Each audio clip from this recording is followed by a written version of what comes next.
Good morning, good afternoon, good evening, wherever you are, and welcome to the Green Transition Show with me, Dr. Francis Toku. Today, I have an important guest who will help us to talk about a very important topic. We are going to look at environmental campaigning. How do we campaign to support or to address issues related to the environment? So we're going to look at the tools, the tactics that are involved in environmental campaigning and advocacy. With me is Katherine Corkery. Katherine is the New Hampshire Chapter Director of Sierra Club. She's been doing environmental advocacy and campaign for over 20 years, several years. So she's very well experienced, and I had the opportunity to meet her a few years ago when I was living in New Hampshire in the United States. She's been very supportive, helpful in my career journey. And so, Katherine, you are very welcome to the show. Thank you so much. I'm excited to be here.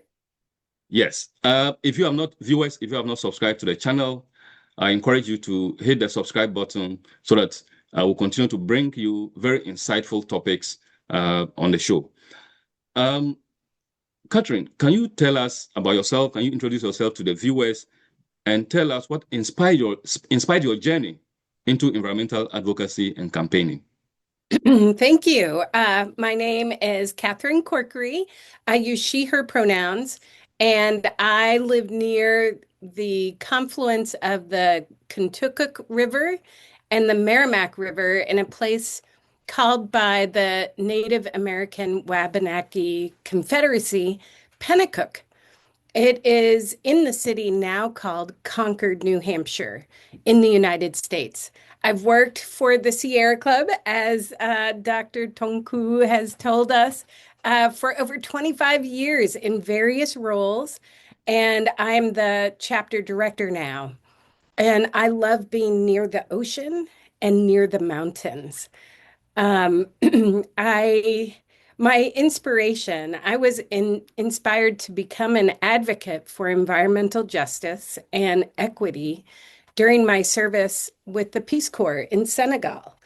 It was a personal and a really important educational experience for me to better understand the world and the systems that impact communities, often inequitable systems.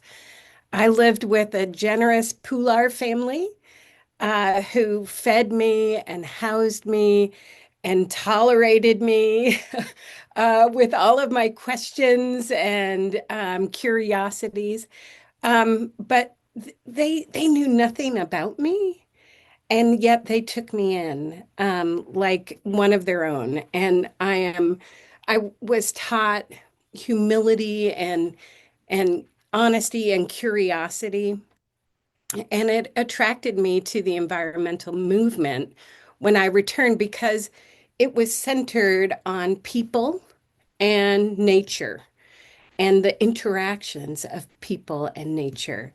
And that's a real inspiration to this day. So, tell me a little about your time in Senegal. I know that was a long time ago. Are you still in touch with the family that took care of you? Have you been able to, visit Senegal after you left there, so many years ago? Tell Yeah. us more. So I was there in 1995 to 1998. And I lived in Sinchang Kucha. Sorry, Tokusel Wanito Hedito Kolda, Senegal, in southern Senegal. And my host family uh, there were really wonderful people and so patient with me. And I learned so much from my host father, Kucha Kande was his name. And I have been able to stay in touch with them. And I visited in 2004 back in the Sinchan, And it was so wonderful to see all the children get so big Yeah. and to see the changes in the village. And it was really wonderful to see everyone. Yeah. Thanks for And I sharing your. do, Yeah. oh, I'm sorry, I do hope to go back in the coming years to visit again.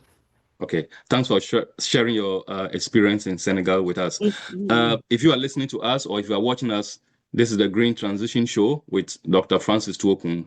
We have Katherine Corkery, who is the New Hampshire Chapter Director of Sierra Club, as our guest. She's taking us through campaigning, environmental campaigning and advocacy. What are the tools? What are the tactics we all need to ensure that we protect the environment?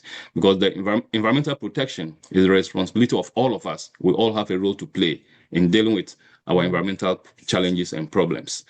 Uh, Katherine, I would like to find out from you what is an environmental campaign or what is environmental advocacy, and what distinguishes a successful campaign with one that is struggling. hmm that's a really good baseline question. An environmental campaign, on the real simplest of terms, is a plan to recognize the environmental problems in your community and learn how to solve in solving them. The environmental with and learn how to solve them together as a community. And you base your environmental values using metrics and a timeline to mark progress and tactics and strategies that are applicable to your community. Like what makes sense in your community to address these problems, because every community is different, and every community knows best how to solve those problems. And sometimes it takes more people to understand those problems. So a successful campaign has it can struggle, or a campaign that struggles, maybe it doesn't have the right tactic. Maybe it doesn't have the correct decision maker. And or maybe the step, the goal is too vague and people aren't understanding what it is you're trying to do. And elements of transparency, elements of trust need to be developed in order for a campaign to be successful. Um, one of the things that we use, and I do have a link here, if that is helpful.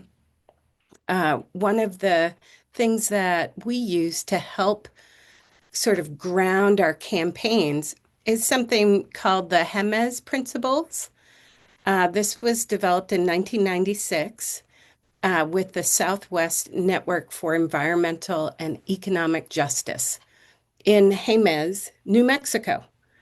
A number of environmental groups and human rights groups got together and put together these principles.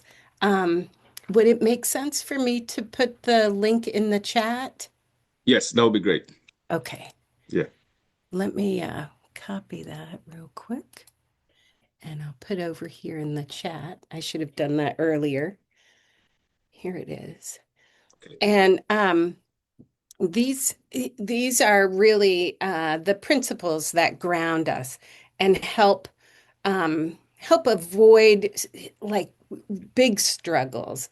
But every campaign struggles a little bit. Every campaign has to be flexible, um, because things change.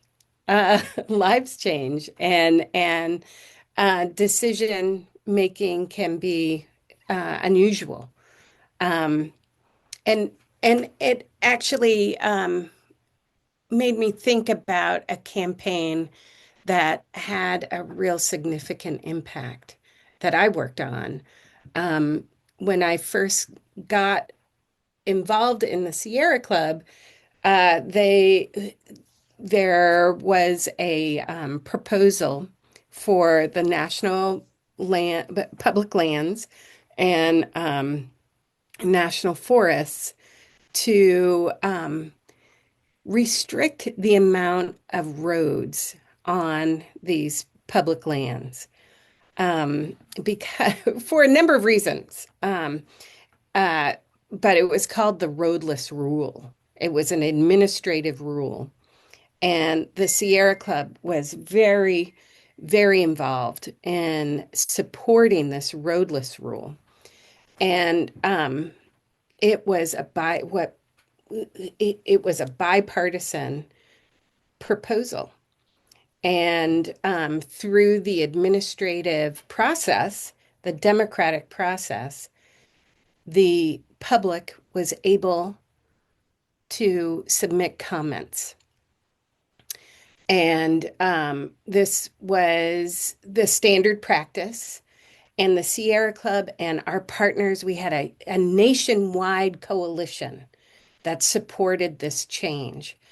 We got, we asked the Forest Service to hold numerous public hearings because national forests and national public lands are across the country.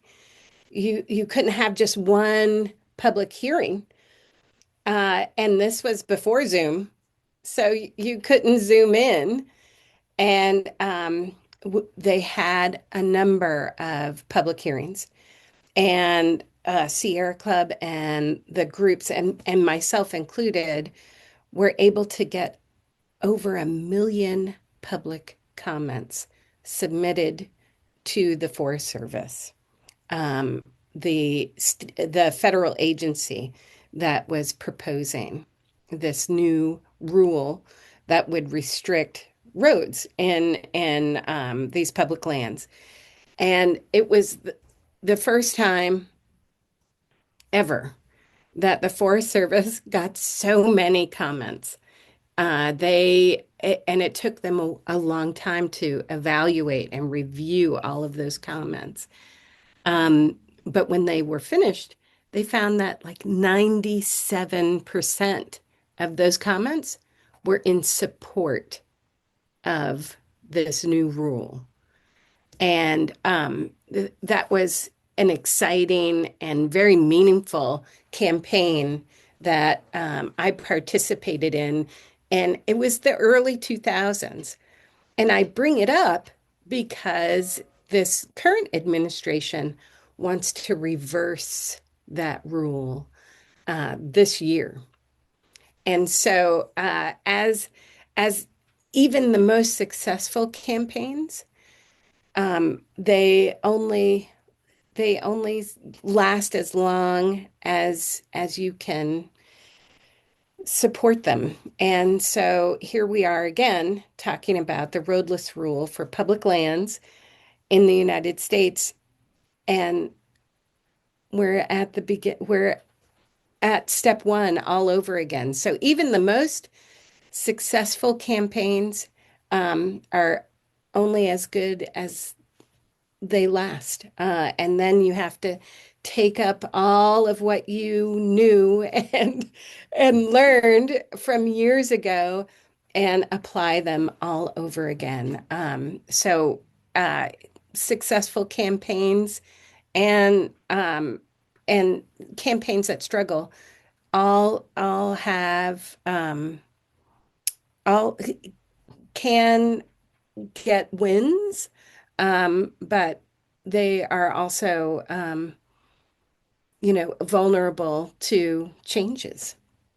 Okay, thanks for that, and particularly for sharing an example of a successful campaign you've participated in or taken part in. I would like to know, I know you mentioned some of the stages, but Mm, what are the stages involved in coming out or coming up with an environmental campaign from the idea stage to the impact? What are the stages? absolutely. So as I shared the Jemez principles, they are real grounding for understanding and establishing a good campaign. And there are six principles in it. And I actually have this poster up on my wall. uh, the first one is to be inclusive. And this second one and the third one are all parts of that being inclusive. So emphasizing the bottom up organizing, so listening to the people who are the most impacted. And the third one is to let those community members speak for themselves. Um, and and then number four is to work together in solidarity and mutuality, so that everyone is participating and has a meaningful part in the campaign. Number five is to build just relationships among ourselves so that there isn't any taking advantage of or feelings of being taken advantage. And then lastly, and this is for all of the participants, is to commit to our own transformation, that we will learn new things Yeah. and that we will act on those things. And so what do those principles, how do those principles direct us? So building a community of mutuality and trust is so important. Having an agreement with a coalition of people and understanding and listening to each other about the problems that your community is facing. If it is clean water, if it is dirty air or unhealthy air, or if there is a contamination of food like fish, or a loss of access to food, to farming. Um, Understanding and listening to each other is the first step, right? Yeah. And having an agreement to work together, uh, and and to build a strategy that measures your progress and is flexible. It takes time, but it's critical. And it doesn't have to be perfect. That's where the flexibility comes in. You try something. If it doesn't work, you try something else.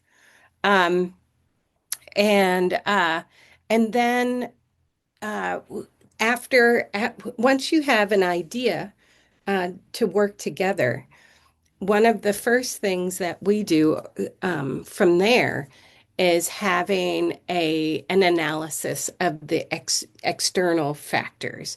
So we call it a PESTLE analysis, and that stands for political, economic, social, technical, legal, and environmental analysis. Um, and and you do this in collaboration. You look at the political landscape. Who's got the power to on the issue that you are focused on? Who are the decision makers?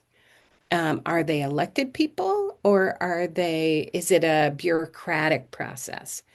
Um, is there a court action that you could take and use your legal tactic to get what you want? What are who's involved? Who are who are the people that support your campaign? Who are the people who can do the work? And who are you missing? I always ask that question. Who isn't here? Because without them, we won't get their perspective and we won't have an essential part of the solution.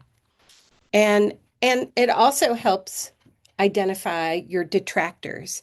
And maybe there are these funny people in the middle who have no idea. Yeah. And so there's room for that education.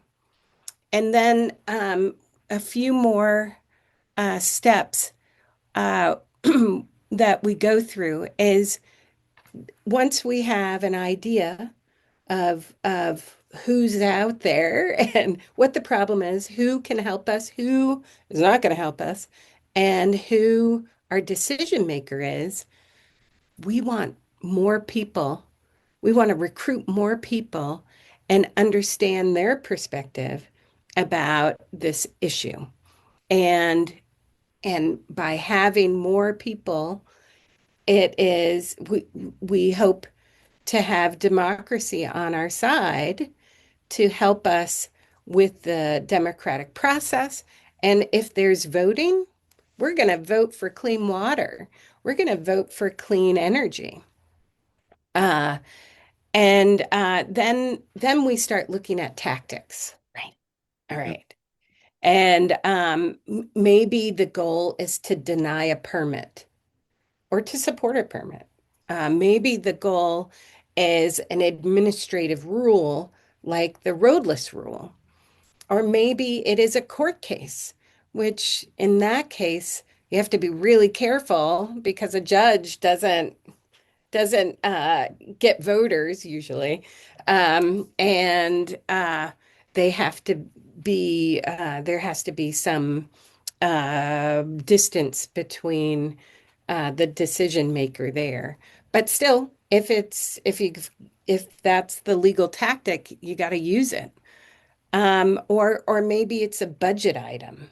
Uh, whatever it is, being focused, knowing that timeline, and then creating opportunities before that decision happens. Um, and sometimes the decision moves back and forth, or Yeah. there are middle decisions. Um, but concentrating on that, you can create tactics between in that timeline. So maybe it's public uh, a press conference, or maybe it's a social media um, effort to educate people about this issue. Or maybe it's a billboard advert. Um, those kind of public displays are really effective in showing constituencies to the decision maker. And then there are more one-on-one type of opportunities too, where maybe you call up that decision maker or you send them a letter to their office. There are lots of postcard campaigns, right?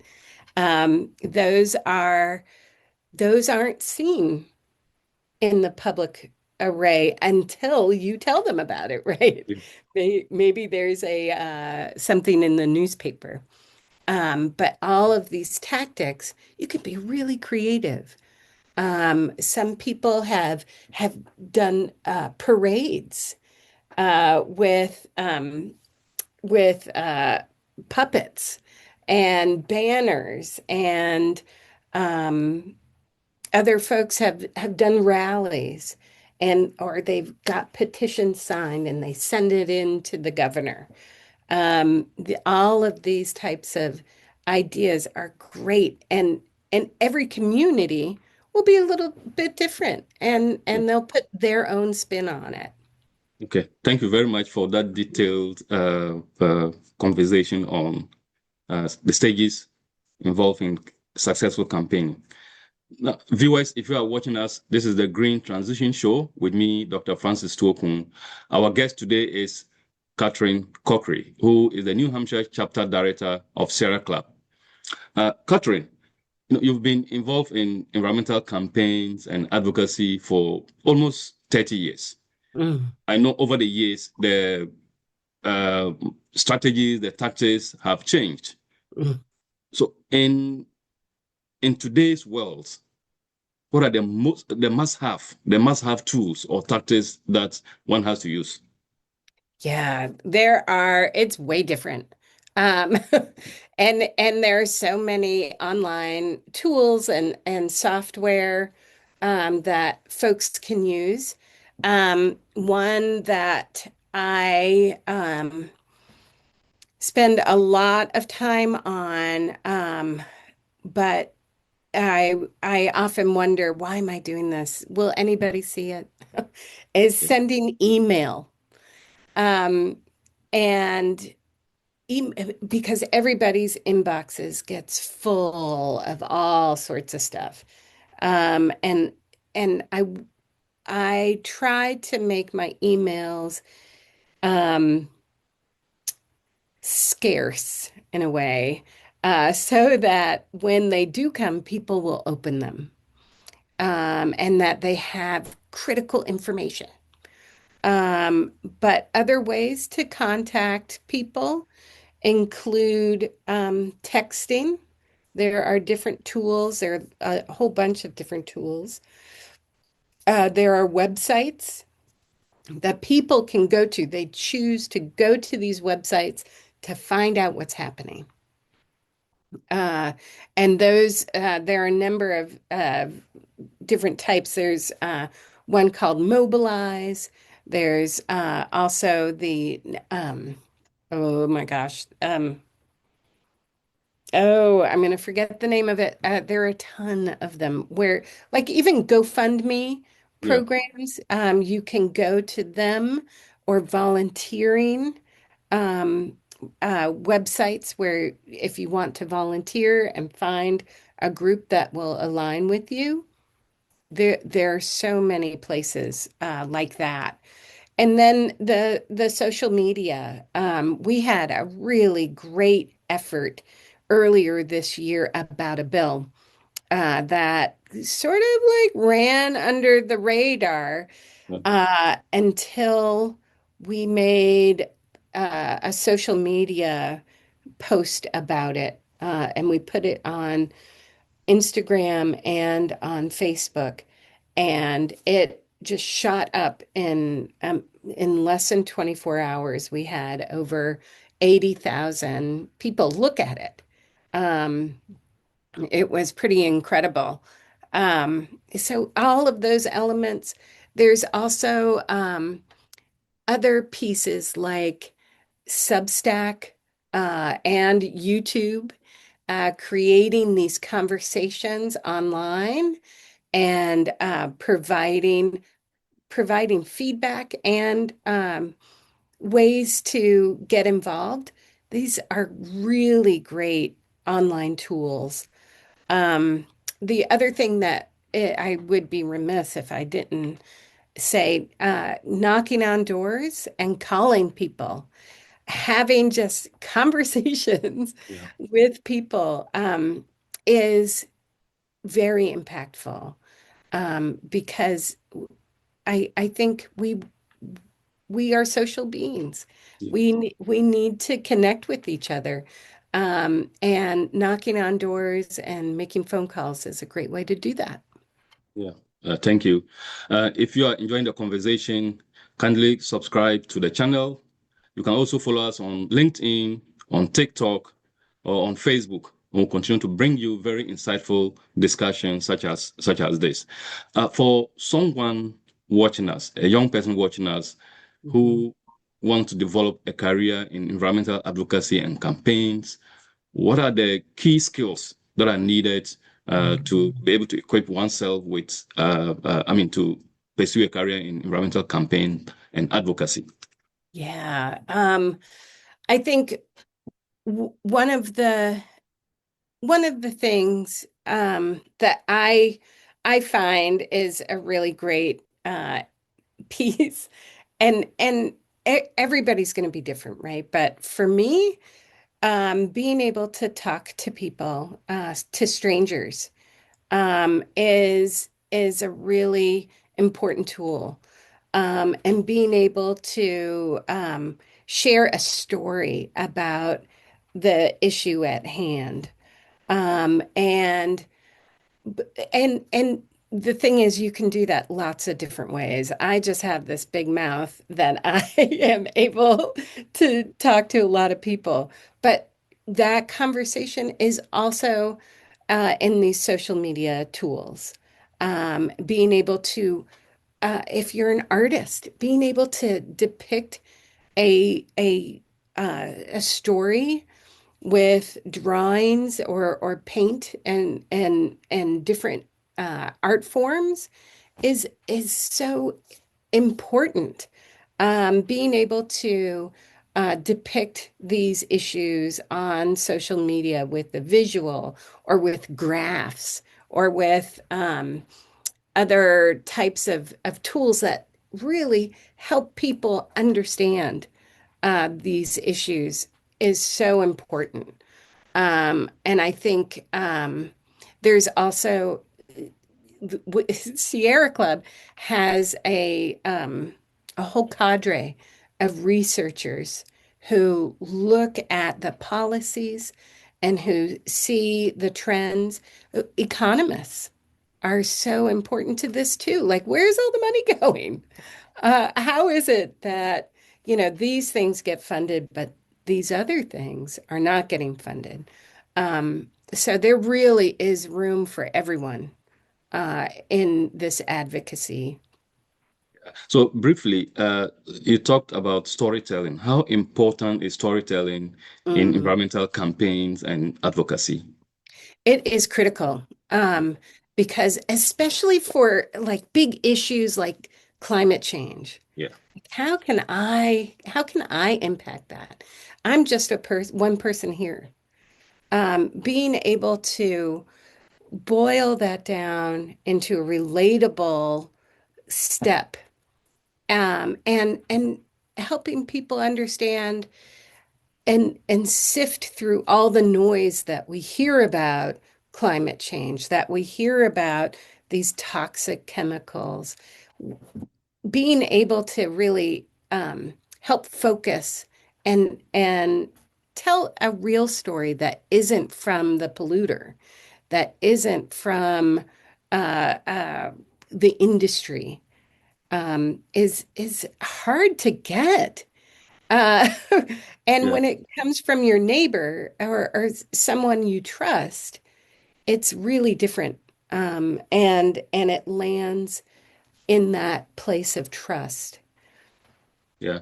In in environmental campaigns or advocacy, you earlier talked about dealing with different stakeholders or diverse stakeholders.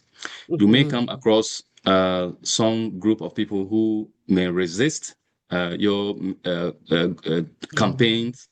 Some may oppose whatever you are doing. So how do you handle these diverse stakeholders, Mhm. some resisting your campaigns, and how do you handle that? That's a good question. And sometimes it's within your coalition, right? Yeah. Um, and if it's in your coalition, that is a good time to think about your strategy and have everybody come back together and review those agreements that you had already.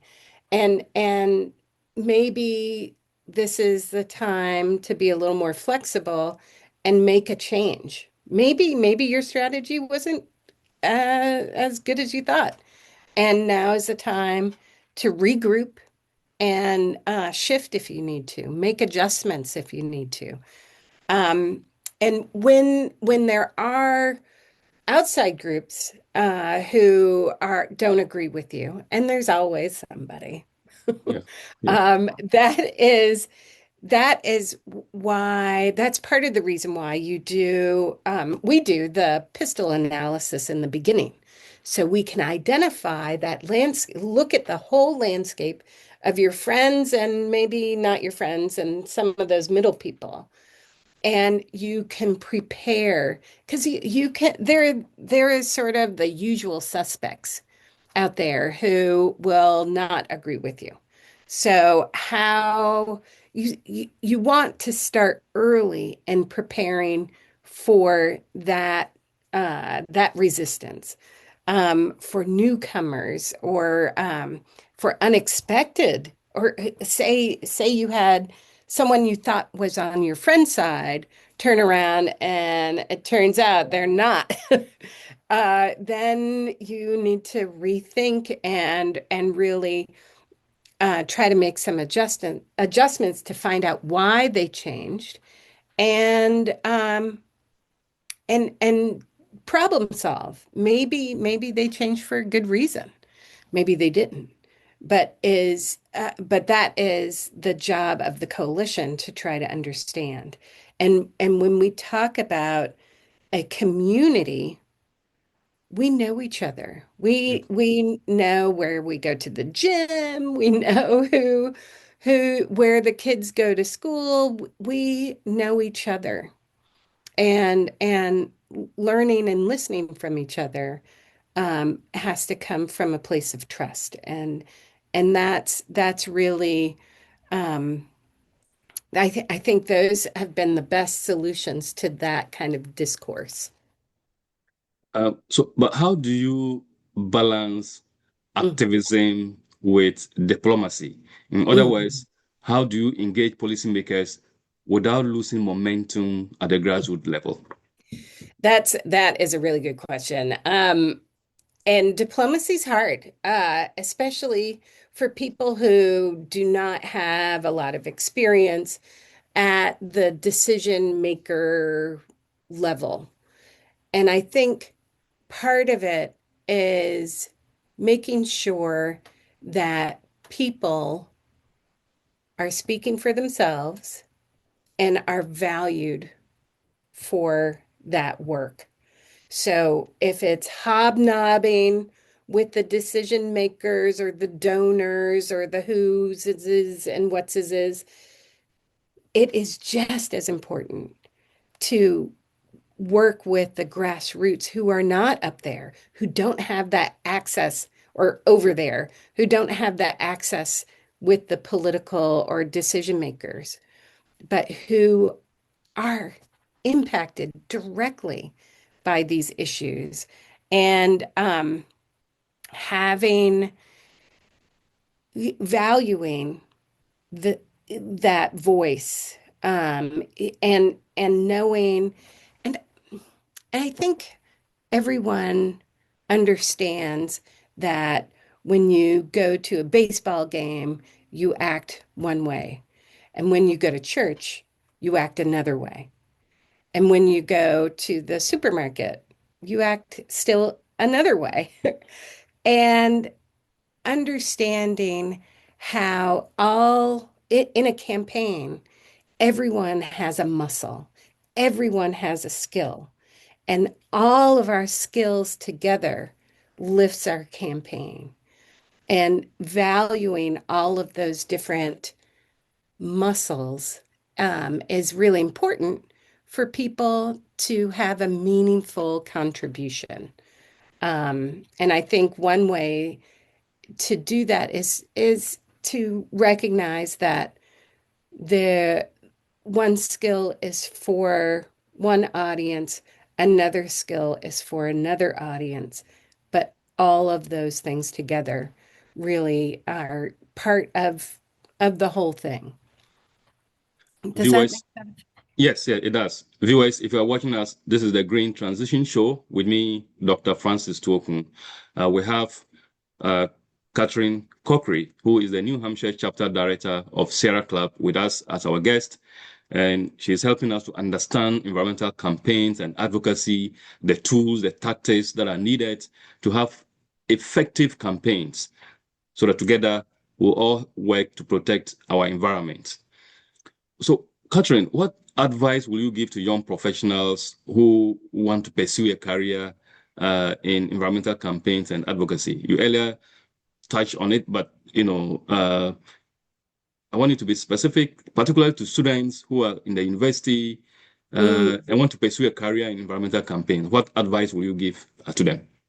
I I think the most important thing is to give your time to the community. Learn about the issue and the community it is impacting.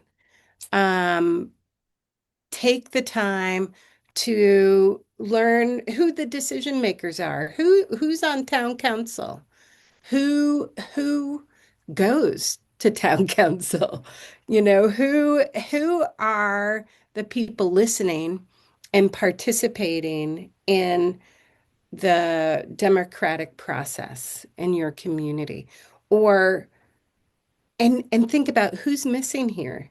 They are talking about something where the people who are impacted aren't here. So who are they? And don't be afraid to ask questions. Don't be afraid to talk to everyone and try to learn their perspectives and why they have that perspective. Learning about your community and what the issues are and who cares about them is invaluable. And it's not something you necessarily learn in school, but it is how you learn about your community and building up a movement in your community. With your wealth of experience, what gives you hope about the current Mhm. environmental movement? What gives you hope? I think um, what gives me hope is that I know other people care about our public lands. Other people demand that when they turn on their faucet in the kitchen, that it comes out with safe drinking water. And it also gives me hope that people did not and do not consent with poison in the farms where that grow food or in the rivers and streams that we live in. And and that our democratic process is the way that we solve things. It is a way to solve these problems. And that really gives me hope. If viewers and listeners want to learn about Sarah Club's activities and to get involved in some of your activities, what do they do? What will they have to do? We have websites that are really easy to find.